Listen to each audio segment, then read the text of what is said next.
Սահմանադրական դատարանում քննությունը շատերի կողմից ուշադրության կենտրոնում էր, սիրելի հայրենակիցներ։ Ինչ եղավ ի վերջո այդ որոշմամբ։ Ապօրինությունները չհաղթահարվեցին։ Ես նույնիսկ ասացի, որ մենք ունենք սահմանադրական դատարան, բայց չունենք սահմանադրական արդարադատություն։ Ցավով եմ այդ ամենը նշում։ Իհարկե, որոշմամբ մի քանի հանգամանք նշվեց, որը կարծում եմ շատերի համար կարևոր էր։ Վերջն արդյունքի տեսանկյունից զրո արժեք ուներ, բայց բովանդակությունը ընթացքը մի քանի կարևոր հանգամանքի բերեց։ Դրանցից մեկը նշեմ. վարչական ռեսուրսի չարաշահում տեղի ունեցել է, եւ սա ոչ թե պարզապես մեր գնահատականն է, սա այլևս սահմանադրական դատարանի որոշմամբ արձանագրված է։ Ատելության խոսք իշխանության կողմից տարածվել է, եւ դա այո հակասահմանադրական վարքագիծ է եղել։ Այլ արդ սահմանադրական դատարանը, չգիտես ինչու, ասում է, որ չունեն մեթոդաբանություն դրա ազդեցությունը գնահատելու համար։ Երրորդ հանգամանքը հակակոռուպցիոն կոմիտեն ձայնագրություններ էր հրապարակում եւ արատավորում էր օրինակ ուժեղ Հայաստան կուսակցությունների դաշինքին միշտ դա նշելով, չնայած նրան, որ ոչ մի կապ մեր ուժը դրա հետ չի ունեցել։ Եվ այս պնդումը նորից եմ կատարում։ Սահմանադրական դատարանը արձանագրել է, որ նման իրավունք լիազորություն չուներ հակակոռուպցիոն կոմիտեն, այսինքն չէին կարող այդ աստիճան կուսակցության հեղինակությանը միջամտել, անմեղության կանխավարկածն է նսեմացնել։ Սահմանադրական դատարանը նաև նշել է, որ վարչական ռեսուրսի այս ծավալը չարաշահման ընդհուպ մինչև կուսակցականացման իրավիճակի կարող է հանգեցնել։ Մենք ի դեպ օգտագործում ենք կուսակցապետություն եզրույթը։ Մոտ են ըստ էության դրանք իրար։ Մի քանի այլ հանգամանք էլ նույն սկսած սոցիալ-տնտեսական, այսպես ասած, բարեփոխումները հենց նախընտրական շրջանին մոտ կամ հենց այդ ժամանակահատվածում իրականացնելն էլ որպես սոցիալական կաշառք դիտարկելը այո ողջամիտ է, եւ դա պետք է հետագայում կանխարգելվի։ Այսինքն այն հիմնական խնդիրները, որոնք մենք նշել էինք մեր դիմումում, հաստատվել են սահմանադրական դատարանի կողմից, բայց վերջն արդյունքում ցավոք ամենակարևոր հարցերից մեկը, նույն օրինակ մանդատների բաշխման կարգի փոփոխությունը տեղի չունեցավ, բայց հիշեցման կարգով նույնիսկ քաղաքացիական պայմանագիրը չունեցավ դիրքորոշում պահանջելու նոր ընտրություններ, չնայած դրա մասին նախքան սահմանադրական դատարանում գործընթացը շատ էին խոսում։ Մենք պահանջում էինք նոր ընտրություններ, մենք պահանջում էինք առնվազն երկրորդ փուլ կամ ի վերջո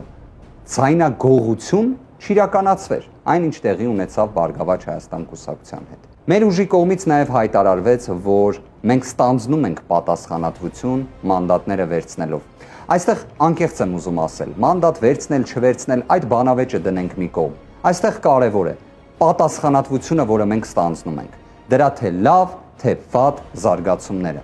Այո, իհարկե ամենահեշտը կլիներ պատասխանատվություն չստանձնել, բայց ես վստահ եմ, որ մեր հայրենակիցները հարյուր հազարավոր մեր հայրենակիցները, ովքեր իրենց աջակցությունը, իրենց քվեն, իրենց վստահությունը տվել են մեզ, պատկերացրել են, որ մենք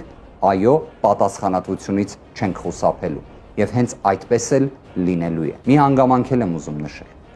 Վերջին օրերին եւ նաեւ ամիսներին ընդհանրապես քաղաքական հետապնդումների նոր ալիք է ստեղծվել։ Եվ իհարկե դա մեծագույն ցավ է եւ ողբերգություն է, որը մենք տեսնում ենք մեր հասարակության մեջ։ Սա հերթական անգամ հասարակությանը պառակտելու, բաժանելու վարքագիծն է, որը չպետք է տեղի ունենա, բայց տեղի ունենում է։ Ինչի համար է տեղի ունենում, որովհետև մեզ մոտ ժողովրդավարական իրական արժեքների ճգնաժամ է առկա։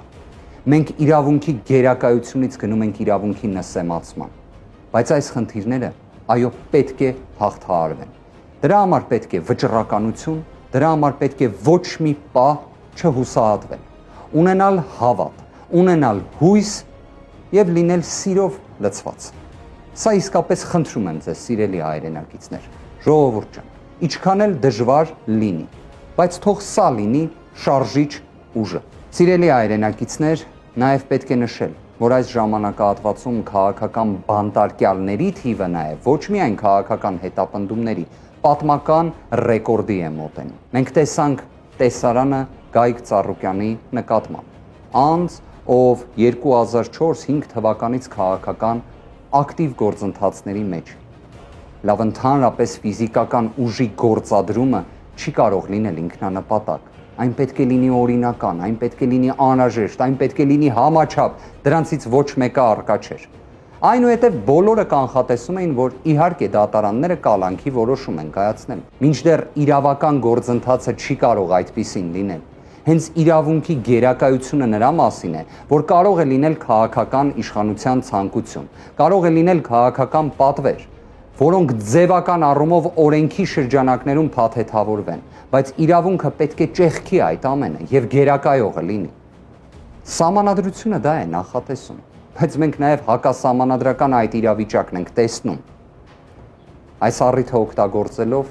ուզում եմ ազատություն մաղթել բոլոր քաղբանտարկյալներին։ Ուզում եմ հույս հայտնել եւ դրա ուղղությամբ նաեւ պատկերացնում եմ, թե ինչ գործողություններ պետք է նաեւ կատարվի, որ իրավունքը իրապես գերակայի եւ գերակայող արժեք լինի։ Աստված բոլորին պահապան, լավ եղեք ժողովուրդ ջան, շնորհակալ եմ։